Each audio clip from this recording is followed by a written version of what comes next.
जय हिंद दोस्तों, study engine official में आपका स्वागत है।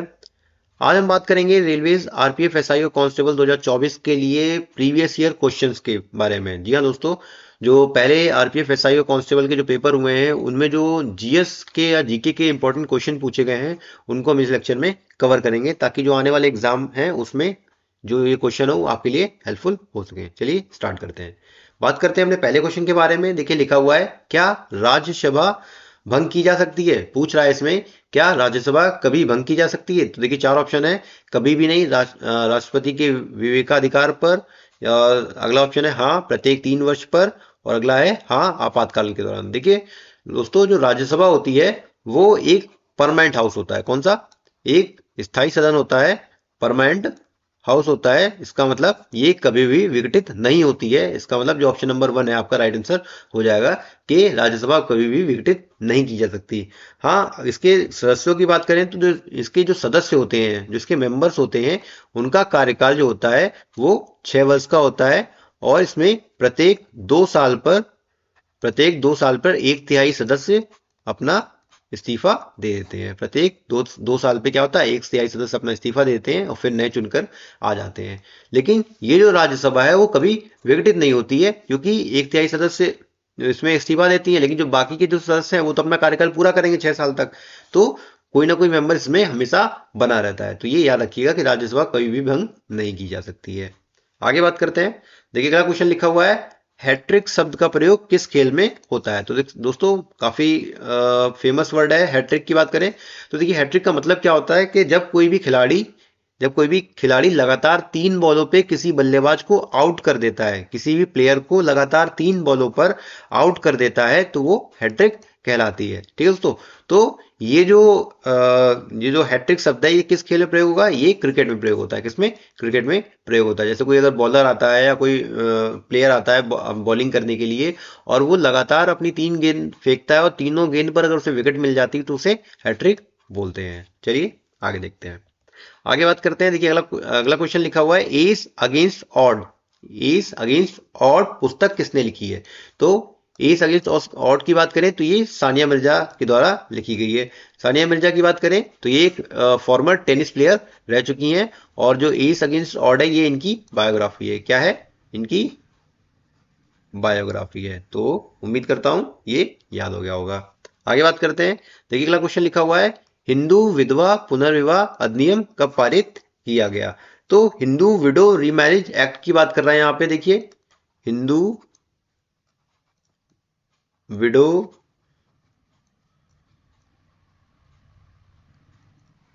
रीमैरिज एक्ट की बात कर रहा है कि इसको कब पारित किया गया था। तो दोस्तों इसको पारित किया गया था 1856 में। कब पारित किया गया था? 1856 में पारित किया गया था। और उस समय वाइसरॉय कौन हुआ करते थे? Lord Canning. उस समय का जो वाइसरॉय था ये इनके द्वारा पास किया गया था। जो मसौदा लाया गया था वो लॉर्ड डलहौजी के द्वारा लाया गया था, लेकिन जो पास किया था वो लॉर्ड कैनिंग के द्वारा पास किया गया था। और हिंदू विधवा पुनर्विवाह अधिनियम को पारित कराने में जो सबसे महत्वपूर्ण इंडियन जो थे, जिनका योगदान था, जो भारतीय थे उनका योगदान था, उनका क्या नाम था? ईश्वर चंद्र विद्यासागर। क्या नाम था? ईश्वर चंद्र विद्यासागर। देखिए इंपॉर्टेंट नाम है, इसको याद रखिएगा। इनका एक महत्वपूर्ण योगदान था हिंदू विवाह पुनर्विवाह अधिनियम को पारित कराने में। देखिए पहले के जमाने में क्या होता था कि अगर जो हिंदू रीजन में जो वुमेन होती थी, अगर उनके हस्बैंड किसी कारण से उनकी डेथ हो जाती थी तो उनका उनको रीमैरिज नहीं करने दिया जाता था, उनका पुनर्विवाह नहीं करने दिया था। लेकिन इन्होंने क्या हुआ, ईश्वरचंद्र विद्यासागर जी जो कि भारतीय थे, तो उन्होंने इस पे काम किया और इस अधिनियम को पारित कराने में इनका अहम योगदान रहा। तो ये 1856 में लॉर्ड कैनिंग के टाइम पे ये अधिनियम पास हुआ। तो ये भी याद रखिएगा, इंपॉर्टेंट है। आगे बात करते हैं। देखिए अगला क्वेश्चन लिखा हुआ है, मिसिसिपी नदी किस देश में बहती है? इंपॉर्टेंट रिवर है। मिसिसिपी की बात करें तो देखिए दो साथ में बहती है, मिसिसिपी और मिसौरी। कौन सी? एक होगी आपकी मिसिसिपी होगी और एक मिसौरी होगी। ये फेमस रिवर सिस्टम है। कहाँ का फेमस रिवर सिस्टम है? संयुक्त राज्य अमेरिका का, यानी यूएसए का। तो ये याद रखिएगा, मोस्ट इंपॉर्टेंट दोनों रिवर है, मिसिसिपी और मिसौरी रिवर सिस्टम, जो कि यूएसए में बहती हैं। काफी इंपॉर्टेंट प्रवाह तंत्र है इनका। तो ये याद रखिएगा, मिसिसिपी जो रिवर है वो यूएसए की है। आगे बात करते हैं। देखिए अगला क्वेश्चन लिखा हुआ है, भारत के राष्ट्रपति को पद की शपथ कौन दिलाता है? तो ओथ की बात कर रहा है कि जब नया प्रेसिडेंट इंडिया में जब जीत के आते हैं, जो नया प्रेसिडेंट जो बनते हैं, तो उनको उनकी पद की ओथ कौन दिलाता है, उनको शपथ कौन दिलाता है? तो वो दिलाते हैं भारत के मुख्य न्यायाधीश यानी chief justice of India, CJI। ये इनको राष्ट्रपति को पद की शपथ दिलाते हैं। अभी की बात करें, जो प्रेसिडेंट CJI है वो कौन है? संजीव खन्ना जी। कौन है? संजीव खन्ना जी अभी प्रेजेंट के CJI हैं, ये याद रखेंगे। आगे बात करते हैं। देखिए अगले क्वेश्चन की बात करें तो देखिए लिखा हुआ है, 1956 के राज्य पुनर्गठन अधिनियम के द्वारा देश में राज्यों की संख्या 27 से घटाकर कर दी गई। तो कह रहा है कितनी कर दी गई? तो देखिए 19 नवंबर 1956 में क्या हुआ था दोस्तों? स्टेट रीऑर्गेनाइजेशन एक्ट आया था। कौन सा? स्टेट रीऑर्गेनाइजेशन एक्ट पारित हुआ था, जिसमें क्या हुआ था कि इस एक्ट के तहत, जो कि 1956 में पारित हुआ था, इसके तहत क्या हुआ था? 14 स्टेट इंडिया को डिवाइड कर दिया था 14 राज्यों में और 6 केंद्र शासित प्रदेशों में, यानी 14 स्टेट्स में और 6 यूटीज में डिवाइड कर दिया था इंडिया को। तो ये याद रखिएगा कि 27 से घटाकर जो राज्यों की संख्या कर दी थी, वो कितनी कर दी थी? 14 कर दी। कितनी? 14 कर दी थी, जो 14 स्टेट हो गए और 6 यूटीज हो गए। तो इंपॉर्टेंट है, इसको याद रखिएगा। साथ ही साथ एक क्वेश्चन पूछ लेता है कि भाषाई आधार पर बनने वाला पहला राज्य कौन सा था? तो वो आंध्र प्रदेश था। कौन था? आंध्र प्रदेश भाषाई आधार पर बनने वाला पहला राज्य था। आगे बात करते हैं। देखिए अगला क्वेश्चन लिखा हुआ है, अक्टूबर 1962 में घोषित किया गया पहला राष्ट्रीय आपातकाल कब तक रहा? तो बात कर रहा है, देखिए जो पहली नेशनल इमरजेंसी लगी थी, पहली जो नेशनल इमरजेंसी लगी थी 1962 में, तो पूछ रहा है ये 1962 में जो लगी थी वो कब तक रही? तो दोस्तों वो 1968 तक चली। कब तक चली? 1968 तक चली। तो देखिए दोस्तों, जो पहली नेशनल इमरजेंसी लगाई गई थी वो लगाई क्यों गई थी? देखिए इंडिया चाइना वॉर हुई थी। इंडिया और चीन में युद्ध हो गया था 1962 में। ठीक है दोस्तों। तो एक्सटर्नल डिस्टरबेंस के तहत, एक्सटर्नल डिस्टरबेंस के तहत 1962 में 1962 में क्या हुआ? पहली नेशनल इमरजेंसी की घोषणा की गई, जो कि 1968 तक चली। दूसरे आपातकाल की बात करें, जो सेकंड आपातकाल लगा वो कब लगा? वो 1971 में लगा, जब इंडिया पाक की लड़ाई हुई थी, इंडिया पाकिस्तान की वॉर हुई, तब सेकेंड इमरजेंसी लगी। और थर्ड इमरजेंसी की बात करें तो वो लगी थी 1975 में लगी, जो कि 1977 तक चली। ये इंदिरा गांधी के टाइम पे लगी थी, जब इनका प्रधानमंत्री के पद का चुनाव हुआ था, तो उसमें काफी घोटालेबाजी हुई थी, काफी धांधलेबाजी हुई थी। तो इन्होंने 1975 में इमरजेंसी की घोषणा कर दी, इंटरनल डिस्टर्बेंस के तहत, ये बोल करके कि आंतरिक जो है डिस्टर्बेंस चल रहा है, इस वजह से उन्होंने 1975 में तीसरी नेशनल इमरजेंसी की घोषणा की, जो कि 1970 तक चली। तो याद रखिएगा, जो अभी तक इतिहास में, भारतीय इतिहास में केवल 3 बार नेशनल इमरजेंसी यानी राष्ट्रीय आपात की घोषणा हुई है, जो कि 1962, 1971 और 1975 में हुई है। दोस्तों बात कर लेंगे, जो नेशनल इमरजेंसी का टर्म है वो किस आर्टिकल के तहत लिया जाता है? तो इसका जो प्रावधान है वो आर्टिकल 352 के अंतर्गत इसका प्रावधान किया गया है। तो ये भी याद रखेंगे। आगे बात करते हैं।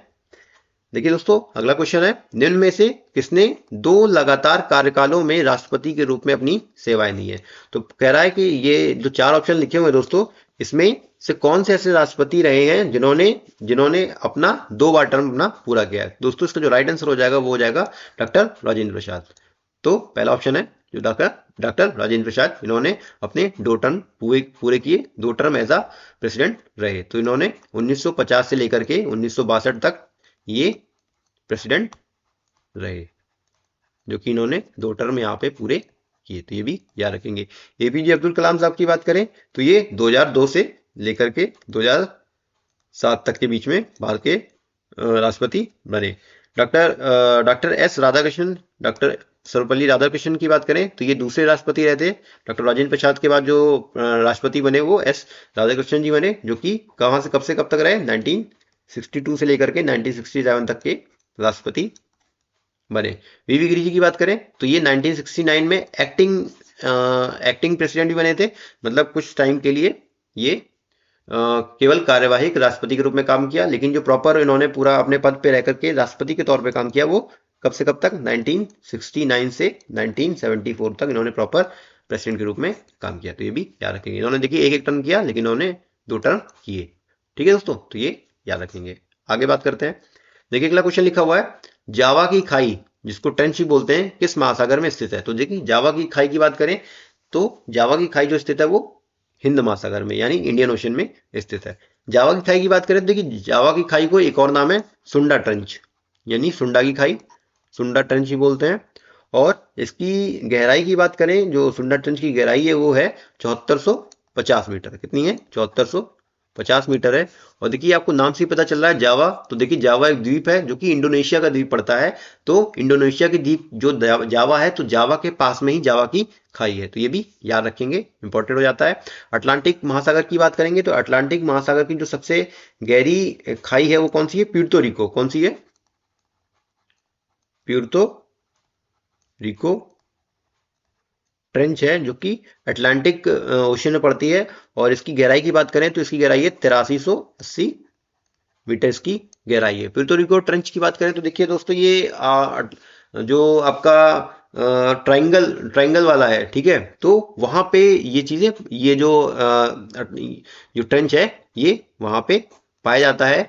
और जो आपका बेसिकली जो ये एंटलीज पाए जाते हैं, जो आपके छोटे छोटे ये आइलैंड्स है, जो वेस्ट इंडीज वाला एरिया है, उसके राइट साइड में जो नॉर्थ अटलांटिक बेसिकली पड़ता है वहां पे ये प्यूर्तो रिको ट्रेंच पाया जाता है। जो हैती और डोमिनिकन रिपब्लिक वाला क्षेत्र है उसके राइट साइड में जो पड़ता है ट्रेंच है वो इसको प्यूर्तो रिको ट्रेंच कहते हैं। तो ये भी याद रखिएगा, ये अटलांटिक महासागर में सबसे गहरा जो खाई है वो प्यूर्तो रिको नाम से है। और दुनिया की सबसे गहरी खाई की बात करें तो वो प्रशांत महासागर में यानी पैसिफिक ओशियन में है। इसकी बात करें तो कौन सी, मरियाना ट्रेंच। कौन सी, मरियाना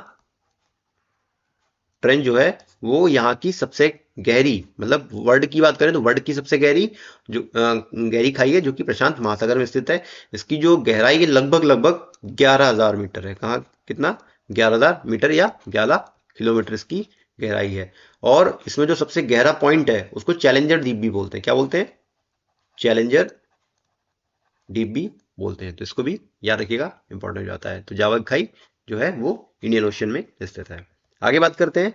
देखिए अगला क्वेश्चन लिखा हुआ है, शब्द फ्री स्टाइल का प्रयोग किस खेल में होता है। तो फ्री स्टाइल की बात करें तो ये कुश्ती से रिलेट करता है। किससे, कुश्ती से रिलेट करता है। देखिए दोस्तों जो नॉर्मल फाइट होती है, जो नॉर्मल रेसलिंग होती है वो फ्री स्टाइल में खेली जाती है। जो नॉर्मल रेसलिंग होती है जो आपने देखी होगी एशियन गेम्स में या ओलंपिक्स में होती है वो फ्री स्टाइल में ही खेली जाती है।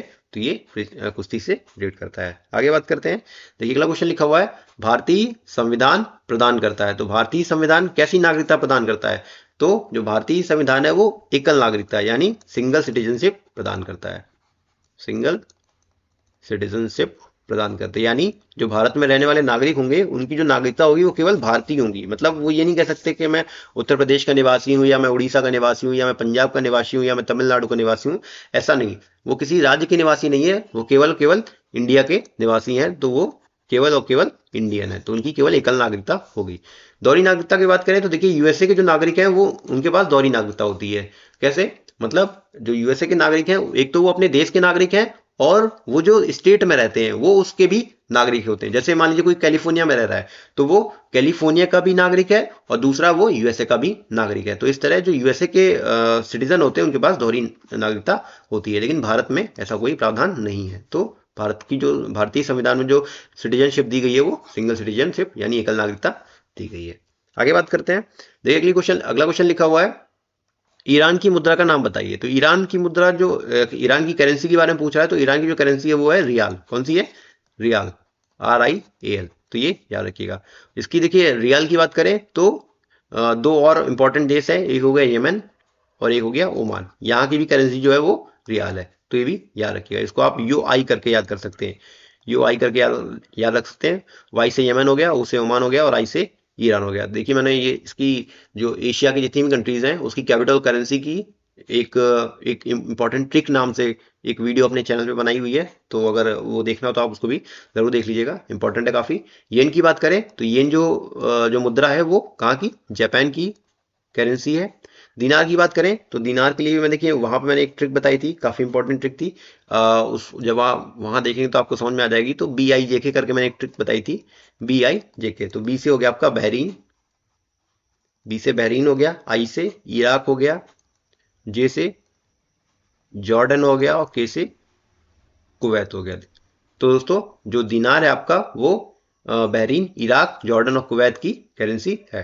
डॉलर की बात करें तो देखिए मोस्टली जो कंट्री है उनकी जो करेंसी है वो डॉलर है। जैसे USA हो गया, आपका कनाडा हो गया, और आपका अगर बात करें ऑस्ट्रेलिया हो गया, न्यूजीलैंड हो गया, तो इसकी जो करेंसी है वो डॉलर है। तो ईरान की बात करें तो इसकी जो करेंसी हो जाएगी वो रियाल हो जाएगी। तो ये याद रखिएगा, इंपॉर्टेंट है।